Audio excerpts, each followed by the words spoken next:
welcome. A little yin yang, it's a slow flow. So we're gonna do some really slow yin, and then we'll do a flow that's nice and slow and fluid. So we're gonna start with a butterfly pose. You can do a forward bending butterfly pose, and that will round the back quite a bit, and sometimes that feels really nice. You could also lay down if you would prefer to do a reclining version of this. I'm gonna keep the seated version tonight, I think. Now, sometimes it's helpful to do little things like elevate the hips or put a little support under the knees. So the main thing with yin, what we're after, and with anything that we do, any modality that works the body is going to some effect, squish all of our tissues, right? So that we get fluid from underneath the sort of subepidural fascial layer and push it deeper into the sort of intermuscular fascial layer, so that the places in the body that are kind of sticky or tight get a little bit more fluid. There's a little more freedom of movement. That's what we're after with yin, is that when we're done, it's not going to increase our range of motion. It's not going to stretch our muscles out. But what it's going to do is it's going to kind of squish, pull on, stress the tissue to the point where it increases its hydration. That's what we're after. And so the approach to that is one where we want to find a sensation that doesn't feel too sharp, because we're going to stay for a while. So we want, I feel that. I feel a little stretch in my inner thigh, or I feel a little bit of stress in my lower back or in my back, but not so much that there's any sort of guarding or tensing up. With yin, we want to be able to really let go into the practice. The whole quality of yin is one of receptivity, letting things happen, kind of allowing the tissue to move slowly on its own. We're not trying to force things. We're not creating really forceful stretches. We really want them to be kind and easygoing. And that may include, like extra support under bones so that they're exactly held right at the point of a sensation. And it may also include like some support for the head and neck. Now, there's a couple of little points in the feet while we hang out with this practice that you can play with, should you wish, that are kind of, they work the same line. So the inner thigh is the domain of the kidney and the liver. And we're primarily kind of working with the kidney because the domain of the spine, the acupuncture line that runs up the spine, is the bladder. And so the pair that work together is the kidney and the bladder. So there's a little massage point right on the underside of the foot. And so where my big toe is, there's a mound right there, right, of tissue around the joint.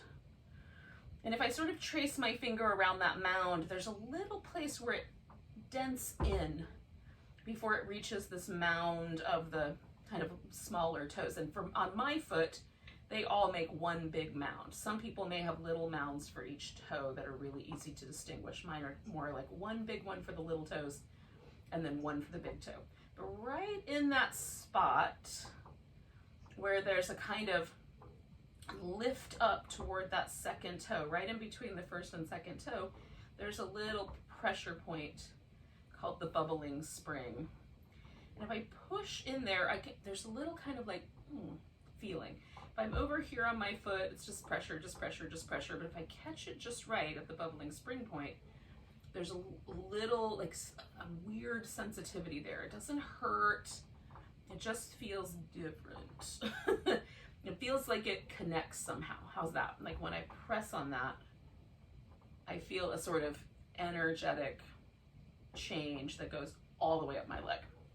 Okay, so there's something there. It's a little different than the spots right next to it. So that's one possibility. Kind of massage the kidneys. The kidneys are can be related to letting go of sadness, letting go of trauma. They can also be, the opposite side of that, which is increasing our sort of joy and our sense of connecting to the earth. And it might depend on what it is that's in the way of our joy as to how that will manifest. So that's one possibility. The second possibility is to kind of grip the ankle in the hand so that there's a little spot like where the ankle joint is, just right in front of the ankle joint, there's a little divot, and that's another little kidney point. And with the hand on the outside of the ankle, we hit the bladder as well. So there's a little kind of kidney bladder connection right in that little coupling. And again, similarly, it might be useful for processing. If you've been processing grief or you've been processing difficult emotions, it can be interesting to manipulate those pressure points while you hang out. Either way, now that I've done all that explanation, I'm going to work with that bubbling spring point myself, but you can do either. And again, if you're lying down, then this won't make any sense, but if you're seated, you can work with these points. If you're lying down, just work with letting go. Allowing their softness through the groin's inner thigh. It's kind of a vulnerable place. If I find my thumbs into that little spot, I'm just going to hold it gently.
Stay for another 2 minutes and a half or so.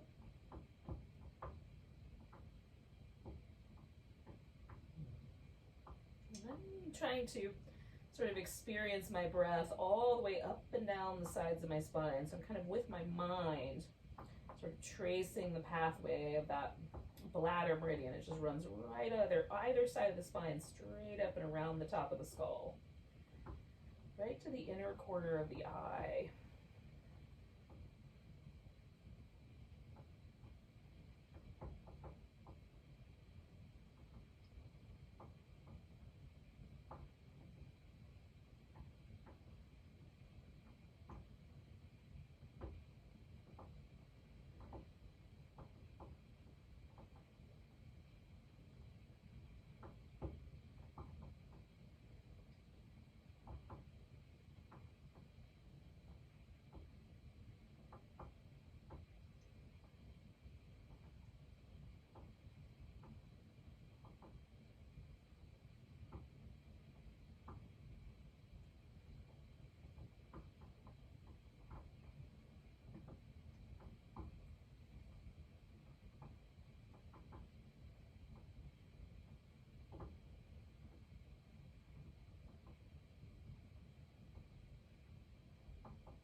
Few more breaths, like 2, 3, something in that neighborhood.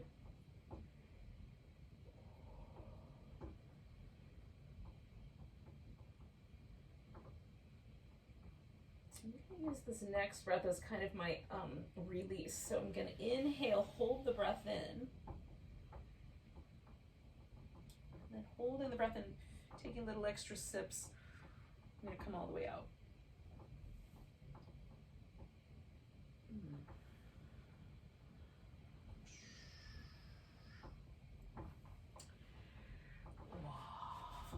Sensitivity in my the foot is very intriguing.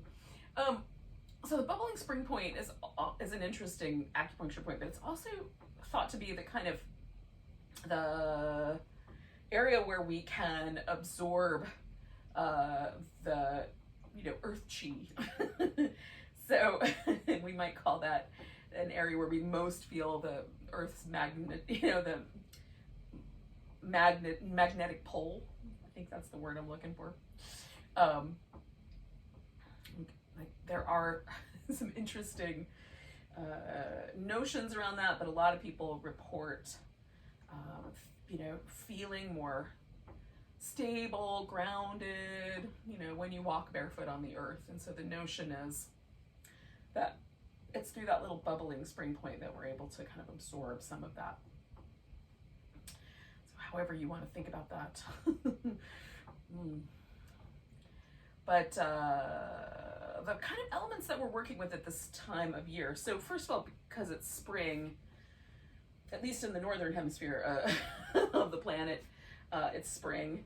And the elements that we're working with in springtime, it's fairly obvious, but we're working with the element of earth because the earth is starting to wake up. There's, new growth happening. There's some movement happening in the soil from the little worms and nematodes and other things and other critters that live in the soil. The animals that would burrow and hang out for the winter are starting to get moving and that sort of thing. And then, so the earth itself, and then water, because almost always spring is a wetter season, and whether that's because you have snow that melts, or whether that is because it is raining more frequently, water is a spring element as well. And then there is this element of, in Chinese medicine, the two of them together, along with the element of air to a degree, there's another element. So the Chinese elements are earth, fire, wood, metal, and water. So the element of air is sort of divided, and also like other little aspects of things that we would normally categorize as earth or water sort of get set aside. So the element of wood combines like aspects of water, aspects of air, aspects of earth. And so those are the kind of things. And again, because trees are the sap is starting to run in trees, even in places that are really cold, like Vermont and Michigan and Canada, that might still be experiencing quite a lot of wintry weather, the sap in the maple trees is running, and the sap in trees are, the little leaves are starting to bud out where I live anyway. So neighbors' dogs are on it. But in any case, so that like this notion of sap running, of the earth kind of coming back to life, and then there might be snow melt, or there might be more rain. Like those are the elements that we're working with for spring. And so, like in the practice, we might play with some of those elements. We might play with fluid movement. We might play with getting really grounded and stable, really slow. That's that kind of earth element. And then we might work with wood is an interesting notion. So if that doesn't work for you, you can work with the element of air because it kind of combines them. But the element of in Chinese medicine, the wood element is kind of contained in the body in the liver and gallbladder, which are this kind of organs that, while not directly related to the digestion of food and the absorption of nutrients, play a really critical role in kind of balancing and detoxing the body as we go along. A lot of people like to do spring detoxes. So however you want to work with those elements, you can. Now, we're going to go deep into the outer hip. And so how you decide to do this, you could do these lying down. So if you did the first pose lying down, you could continue, or you can do them in a seated position. And we're going to bring the legs as close to the center and as close on top of each other as we can get. So this could be knees stacked up on top of each other. So you make a triangle, that's the shoelace pose. It could be this double legs stacked up to make a square, that's the square pose. Or if you would prefer, if you're laying on your back, you just sort of gather the knees close together and hold on to both of your ankles. So however you want to work with this pose. This is the outer hip is the territory of the gallbladder. So we're working with that element of wood. And if you want to sort of play with a sort of, not a really fast kind of sway, but you could certainly kind of work with a few breaths folding forward, a few breaths leaning over to one side, a few breaths folding forward, a few breaths leaning to the other side. So you can kind of create, and I'm doing that faster than I would suggest, but you can kind of create a little sense of that, like the way that the element of wood sort of embraces movement is one that's graceful without breaking, right? So if you've ever been up in the upper branches of a tree, trees move a lot, but it's not fast unless there's really big wind. It's not generally fast. It's a really slow, meandering kind of movement.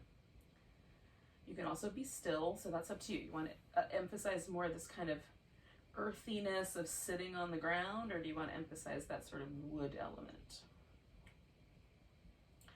So my left leg is on top, so just in the event that as we go along here, your right leg is on top, that's fine. Just translate the directions in, the opposite way.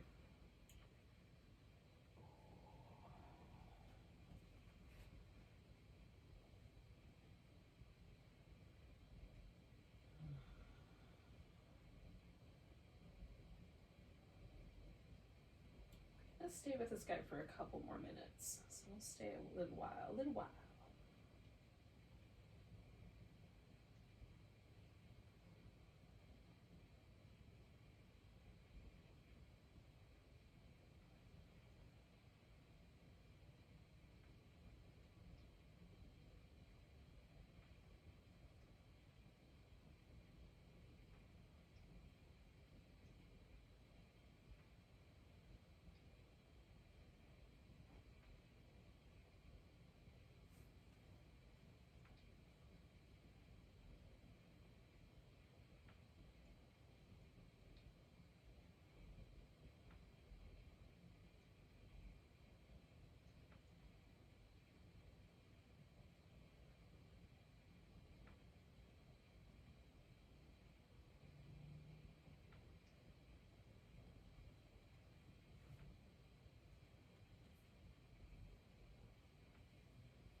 I often find myself like, the area that I'm targeting, of course, is this kind of outer hip, outer part of my thigh, my lower back.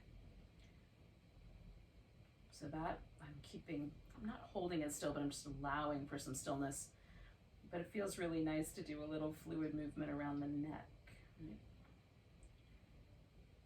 So you might also find maybe there's like fluid movement in the wrist that feels nice tonight, or something along that line.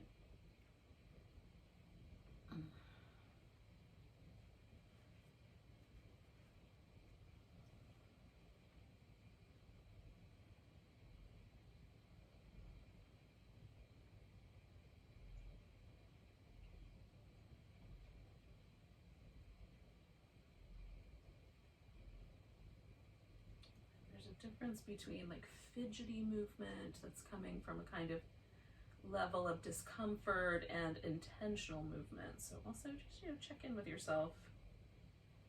If you feel the urge to fidget, it feels compulsive, then you might also check and see, like, what happens if I back away a little bit on this pose or make it a little lighter?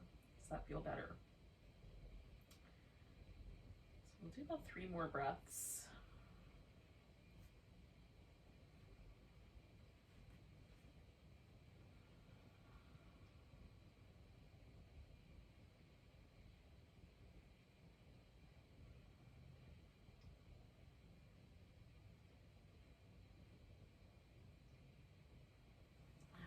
This leg that's up on top, for me, that's the left one, is going to go into the half saddle. That's going to be bent. So I'm going to take it off the top of there. I might give it a second. And then I'm going to fold it behind me. Now with my half saddle, there's no real laying back. Like, I mean, I could pretend that I'm going to lay back, but really there's not going to be much of that. So a little lean back, and I'm like, wow, yes, feel that on my quads. I'm definitely feeling that. So again, I'm not trying to go to a place of such intensity that I can't softly hang out and release into the shape, allow a sort of kindness to occur. So for me, like, almost sitting up is great, but if for you it would be better to lay all the way onto your back, definitely do. It's nice. It looks super comfy when other people do it, and when I add enough pillows underneath my back to make that work, it's nice. So do your thing. We're getting to the top of the thigh. So the top of the thigh, the front of the hip, it kind of disappears and comes back around the upper chest, throat, and mouth. But this is the territory of the stomach and spleen meridian, which in the Chinese way of thinking about things is the house of the earth element in the body. So the earth element lies in the stomach and spleen. So we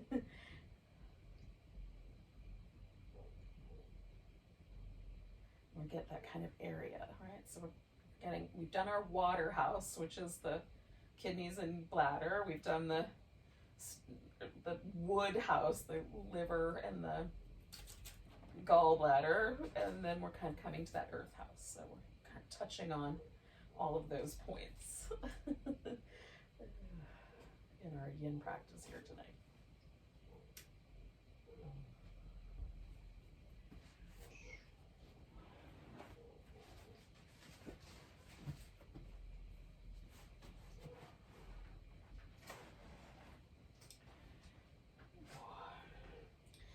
And then it'll give me like the tiniest bit more room, and if it's gonna give it to me, I'm gonna take it.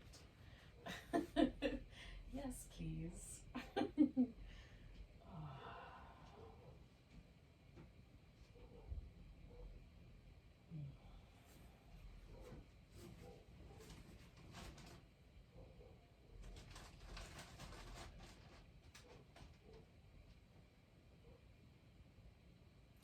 wonder if the neighbor's dog's barking is what's stirring up my pets.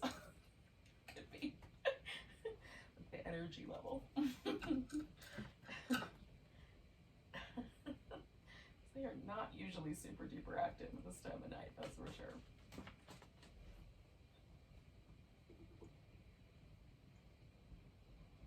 Hi, pumpkin. Stay for like another 30 seconds here, y'all.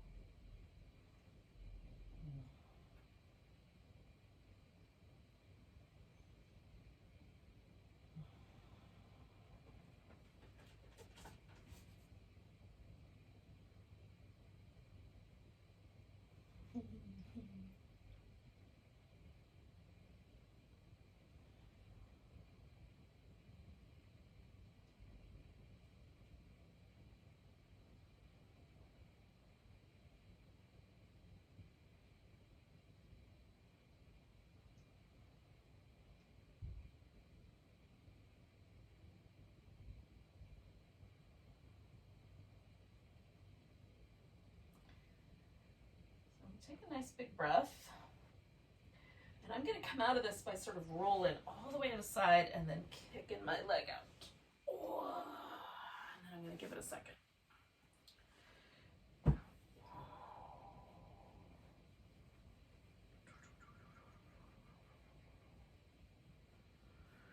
There's a lot of sensation for me as that pose leaves. Now, one of the things about yin that's kind of interesting to me is we need a little bit of time in between, especially if we do two poses like that, back to back. So generally for me, if like the more yin I do, the more I'm like, oh, I need a little moment to kind of absorb that, to let the, you know, fluid start to flow, maybe even move the joints a little bit before I'm really ready to do the opposite side or to move forward. You may even find that your yin practice will kind of, like the opening or the space making will take a couple of days to finish unfurling. So if you did, like I did yin last night. So for me, this, I'm kind of repeating some shapes, but I'm adding some shapes to kind of give myself, like that's a lot. Yin 2 days in a row is a lot of yin. Basically what I'm trying to get at. So be kind to yourself. If you've already done some yin this week, be kind. And then, you know, too, you might kind of lean a little more into the yang part. So we've just got these two poses left. We've got to do this, whatever this is, the square or shoelace, however you've got your legs positioned. This outer hip on the other side. So now my right leg's up on top. And then we'll do our little half saddle. And that'll sort of set the tone for the elemental work we're doing. And then we'll make it'll be a little more fluid. All right, so again, I might do this. I did this last time, which is that I leaned in, did a little side bend, leaned in, did a little side bend. So I'll invite you to whichever version you did last time, or maybe you do a different version this time. Sometimes one hip is a little more sensitive than the other, so there might be a difference because of that.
We'll spend about another 30 seconds or so.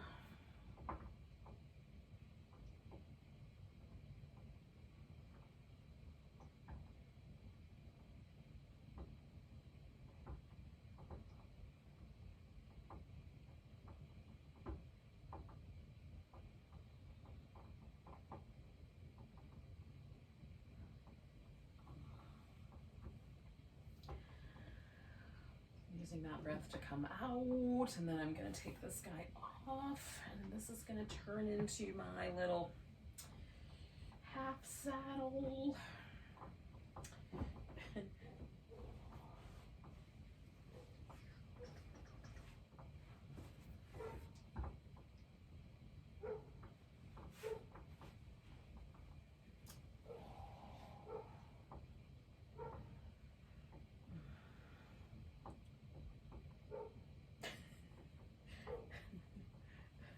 I say dogs because the neighbors have 2 dogs, but really it's just the male.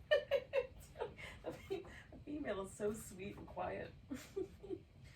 That male pupper feels like he needs to express himself. His throat chakra is hyperactive tonight.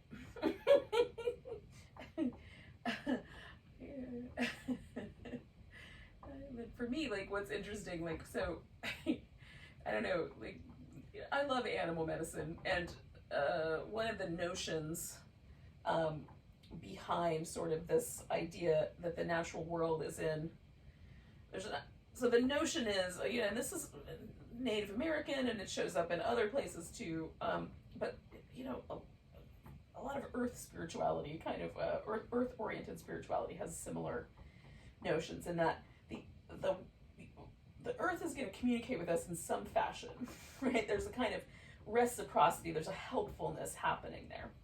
And the way that the earth often chooses to communicate with us is through animals, right? So animals doing their normal thing and we don't really notice them, that's not the dealio. But as soon as you notice something, as soon as they do something out of the ordinary, it's something to pay attention to, right? So the barking of my neighbor's dog, which although it's fairly ordinary, because I'm noticing it, it might be something for me to kind of pay attention to. So I might look at, like, what are the qualities of dogs, what are the qualities that a dog that is barking represents. There's kind of protection, there's that's the whole reason probably we domesticated the little the little wolf puppies in the first place, was to protect ourselves, harness their family oriented notions and their protective abilities for our own good, our own uses. So there might be something there for me to look at. Similarly, like if other animals are sort of appearing to you in the world, showing themselves, maybe there's something for you to check out. We're gonna stick around here for at least another minute. This side for me is more sensitive, so it doesn't take as much of the pose. And it definitely needs at least another minute before it's going to completely start to let go. I can feel the inklings of that tissue beginning to soften. So I'm going to stick around for a little while. Now, that said, if you are done, if you have hit your threshold with this pose, you can definitely come out and use the time for some movement and stillness that you like. I think I'm going to stick around for at least another 30 seconds.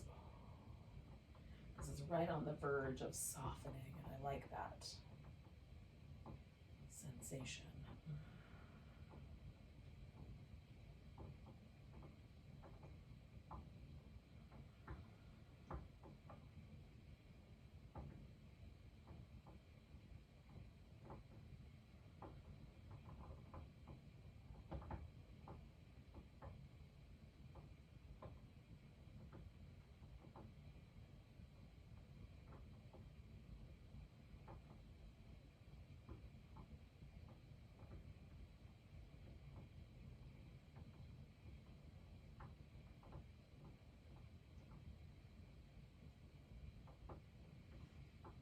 Okay, so I'm going to kind of lean this direction, and I'm going to bring that leg out of there. extra time was exactly what I needed. Give that side a little bit of love. Now,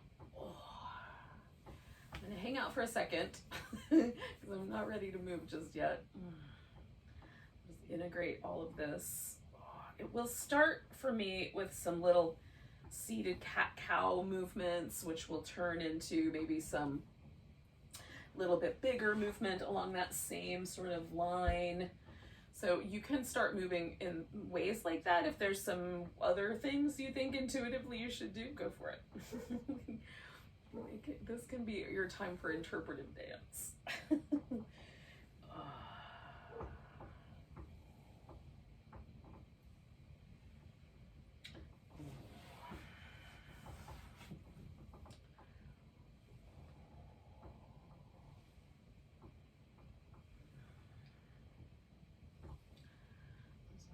Tucking and tilting of the pelvis and the received movement in the spine from that motion. What does that feel like tonight? And you can kind of start to move the ribs in a circle. So there's that extended spine. We've got a little bit of a side bend, that flexed spine, a little bit of a side bend. Make a bigger shape and get more involved with the hip. You can keep it kind of small.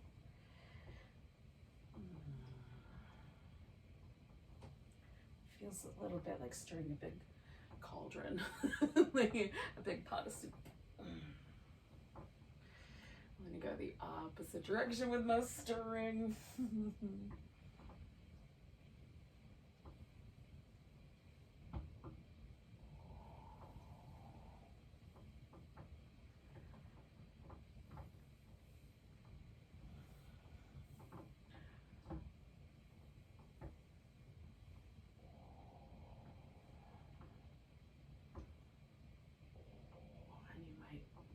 A spot that feels like that movement needs to switch into another movement. I'm going to go into these little, washing machine twisty shapes.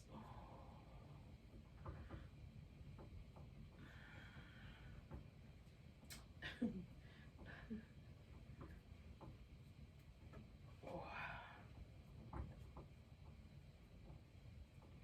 of the things I'm noticing as I get older that my digestive system is a lot slower than it used to be.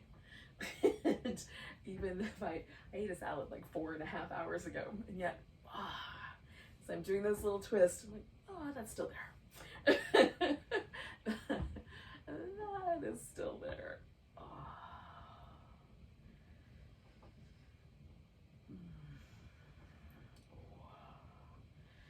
So my twisty shapes are giving in to the fact that that's uncomfortable.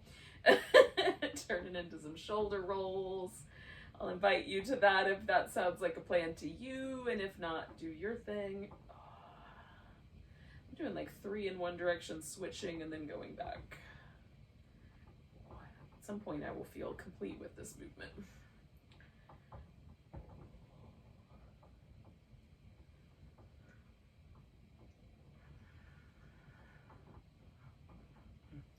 All right, I'm coming up to all fours.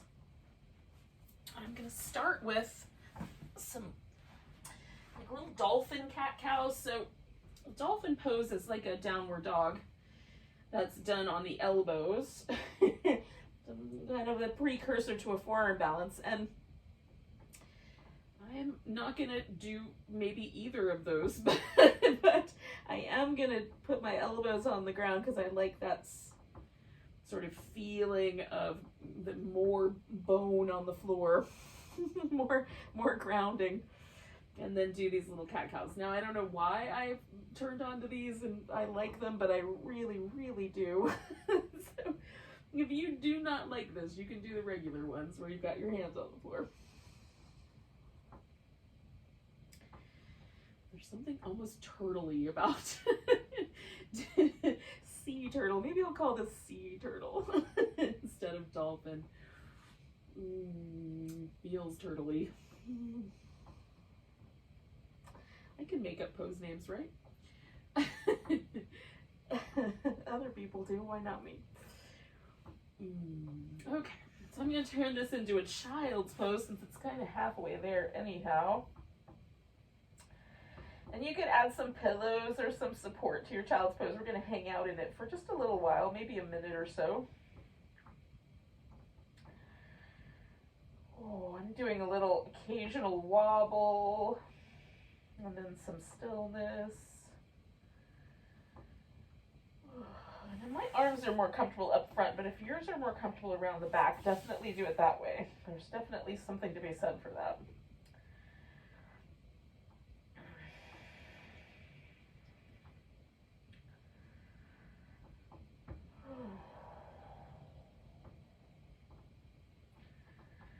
Sometimes when I hold this pose, I feel like I could just melt right into the ground. Just turn into a puddle.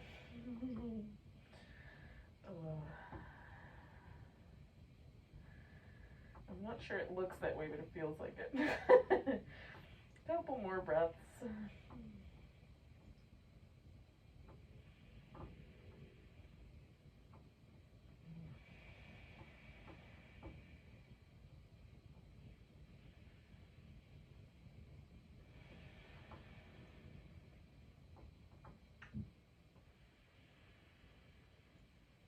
I'm going to turn this into a Sphinx. So I'm just going to flow forward until my belly is on the floor. Now you can have your legs straight or you can bend them. It's kind of up to you. I'm going to use the Sphinx as a structure and then use my head just I'm going to kind of look up over one side, maybe look for my little toes back there. My eyes are closed, so I'm not going to really look for them. But that's sort of the direction I'm pointing my nose in, if that's helpful. Move into the center and then up over one side. And it helps me to have my elbows a little bit forward of my shoulders and a little closer together than shoulder height. That gives me the best range of motion with my neck. Least amount of inhibition, but oh, it feels nice. There's little muscles around the edges that feel like a nice little moment there of feeling them. Get a little motion.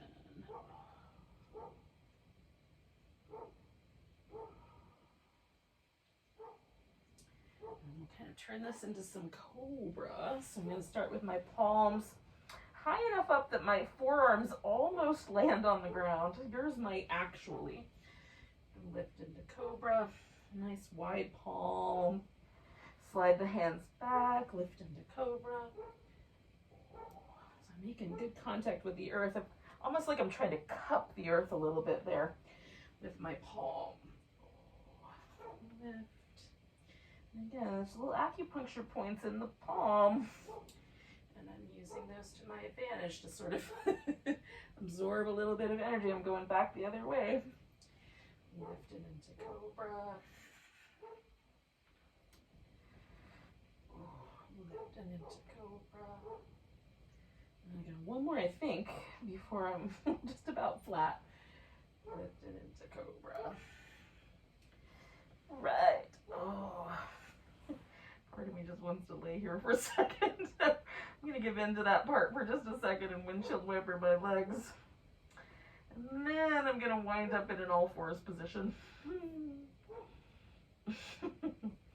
Child's pose might be nice too.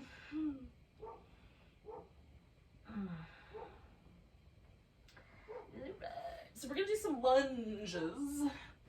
And if it would be helpful to have some padding under your knees or some extra, like I'm going to use a couple of yoga blocks. And we'll see.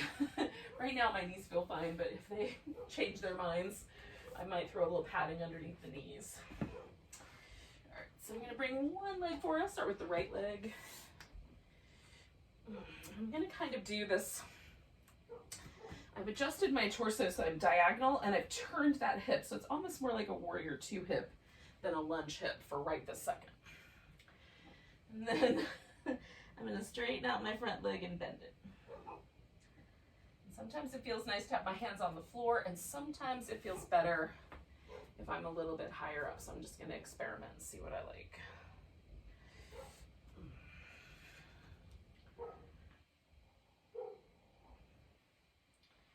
Okay, I'm liking the compromise of elbows on the blocks. That's feeling nice. Kind of leaning into that, leaning back from that, leaning into that, leaning back. So this is going to turn into a gate pose in just a second. I'm going to do one more of these little flows. And then as I come back, I'm going to let myself find that side bend. Now you could sit back down towards that sort of half saddle shape or keep the taller gait.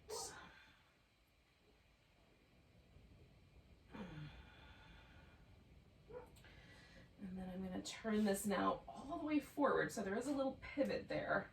And I'm going to do the same thing, but with the lunge, kind of backing off of it, flowing into it, backing off of it, flowing into it. Backing off one more time. I'm going to go into the lunge here and hang out. Now you could add bells and whistles, arms up, grab your foot, add a twist. It's your pose. Add the parameters you think would be awesome. And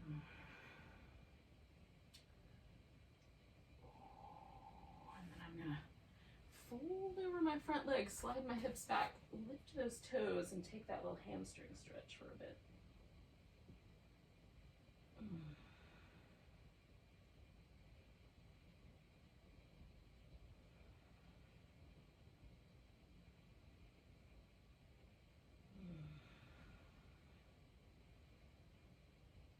Now, I'm going to put both hands over here. I'm going to take that right leg back, give it a little shake out, some little ankle circles. Bring it back. Oh. Come back to my little dolphin cats. Again, you could do the regular version. I don't know what it is about this version I'm attached to today, but it is. Oh. It's an attachment I'm willing to explore for now.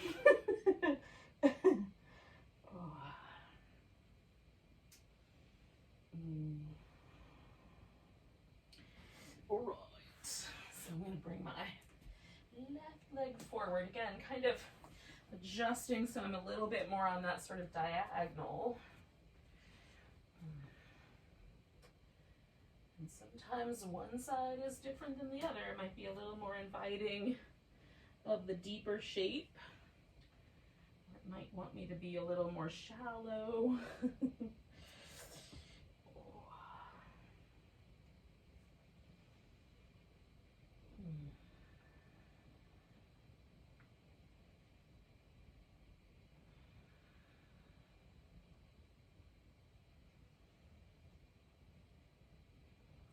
Okay, I'm going to do one more little forward movement.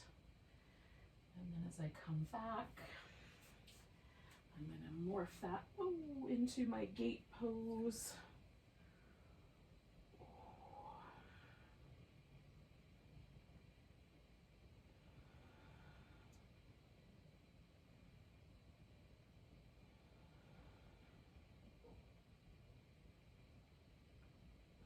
And then I'm going to switch that around and move it into the lunge.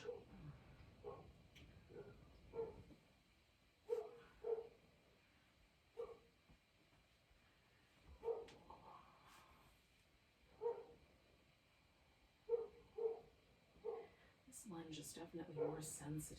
It's been sensitive all day. This is not my first lunge today.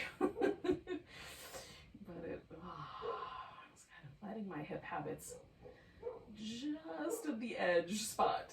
And allow for some softness to occur, some acceptance of that space. Of course, you can add whatever bells and whistles you like to your lunge. Stay a couple more breaths.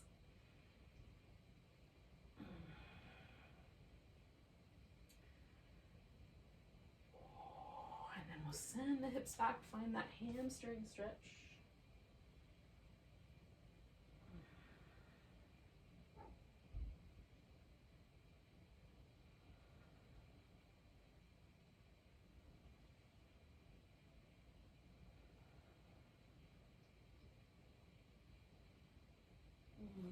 so I'm gonna come out of there.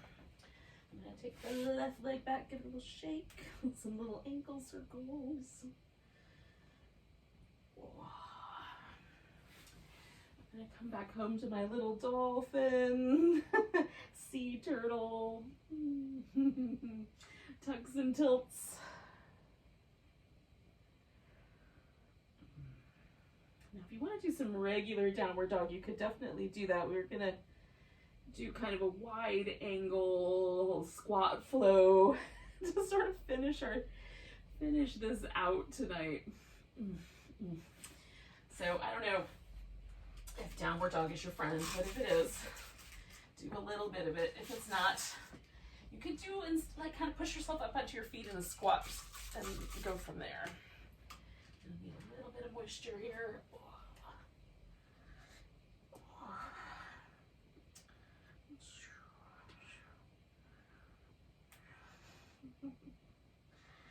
A little bit of a fluid dog.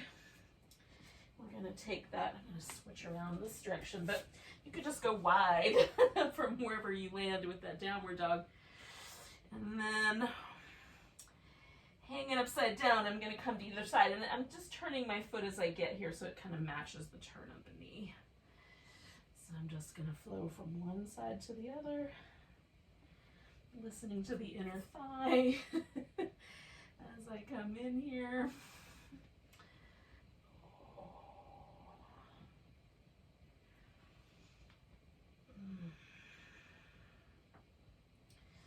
I'm going to take that around to the center.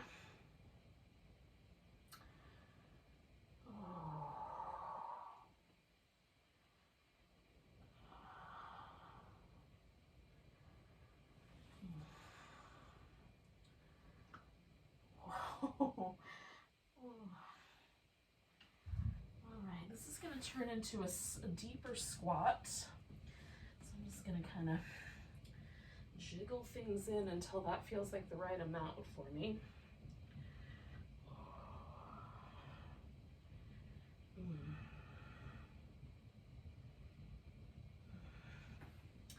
And then when you're ready, and you can stay with the squat as long as you like, but when you're ready, we're gonna sit down.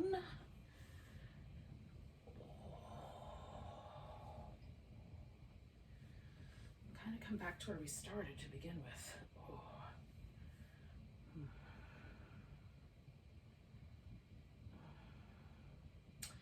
I don't know why this class always goes by so fast. So I lied at the beginning. We're not going to do anything with the strap, but we are going to do some breath work and then a little shavasana. So breath work is it's really, really super simple, and it's, you know, I'm not going to give you any notions. How's that? We'll do the breath work and then you can decide how you feel. But the movement of the breath, or the kind of visualization, is that we're going to inhale and feel the breath moving down into the bowl of the pelvis. And then exhale and feel the breath moving up. Okay, that's the breath. That's the pattern. Now, you can hold a little bit. You can do a little kumbhaka, a little breath retention, and then let it go. And you can do a little breath retention up there. You can just do the breath retention on the inhale, just do the breath retention on the exhale, or do none of that. It just depends on what's right for you and your nervous system. For some people, holding the breath at all is really tricky. It causes tension to build up. So don't do it if that's the case. It might change eventually.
2 more rounds. Now, this is one of my favorite breath practices, and it comes from the Vishnu Bhairava Tantra, which is Kashmir Shaivism document, written somewhere around the year 1000, somewhere between that and 1200, I think, if I remember correctly. It's pretty old. It's mostly a whole book of different ways to meditate. Mostly what it is. And this breath practice is one of the practices that are outlined in there, and it's so simple, and yet I find it very profound. So just notice what you notice, right? Because I like to come at the breath with okay, that's what they say it's supposed to do, but does it really do that for me? Just notice how you feel.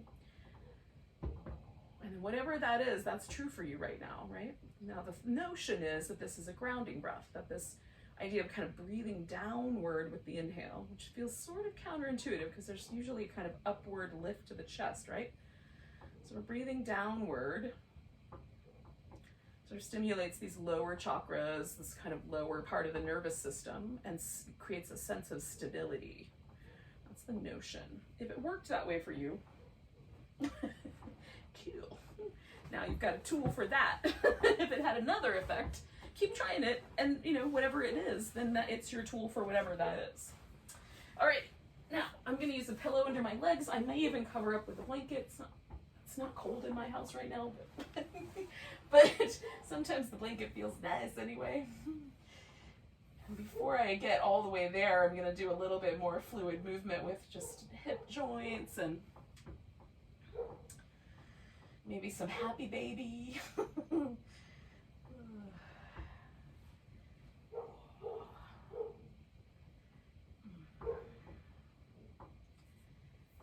And then let yourself find a nice base to relax into. And maybe you put your legs up on the couch or up on a chair or something instead of out straight, so that you have a little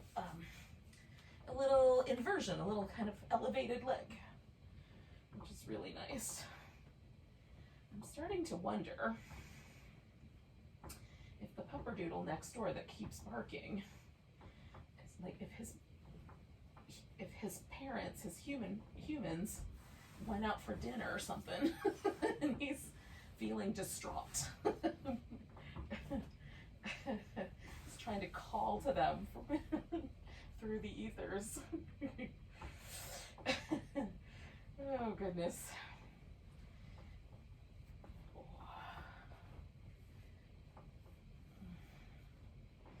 Now,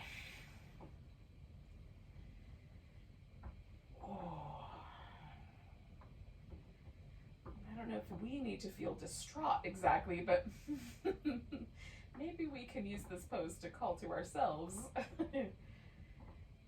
Connect with both our physicality, right? This earth element, and then also maybe a little bit of the sort of air element of our intellect, or ether element of our higher self, spirit, soul, whatever word you want to use for that. The fluid element of the blood flow, the heartbeat.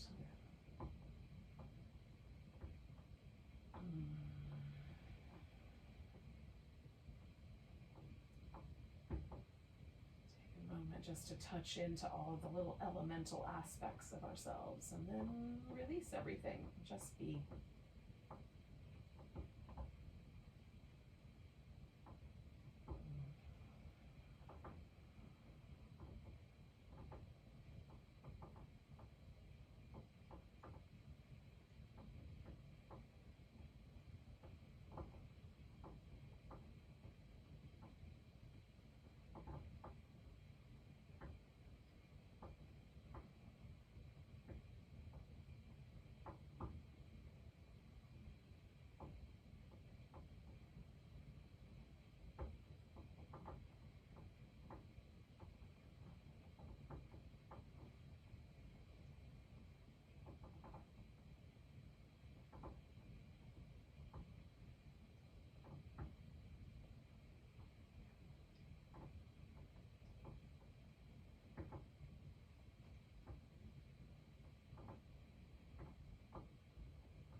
bring a little attention back to our breath.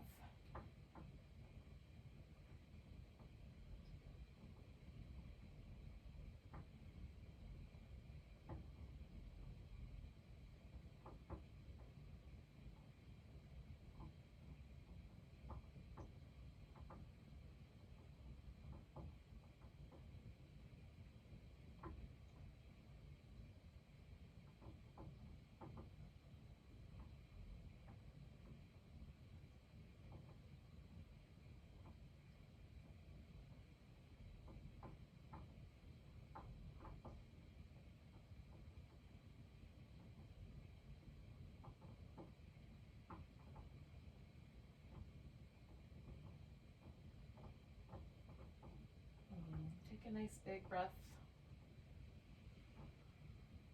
Let go with a sigh. Give your fingers and toes a bit of a wiggle. Wrist and ankles. Right. Goodness gracious. We're going to eventually bring ourselves to a seated position. But I'm not rushing you by any stretch of the imagination.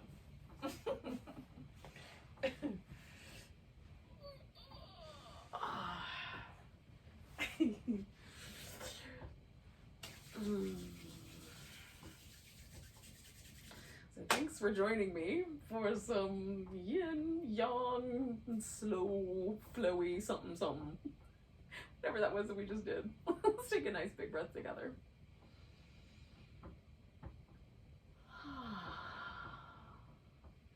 Namaste, friends.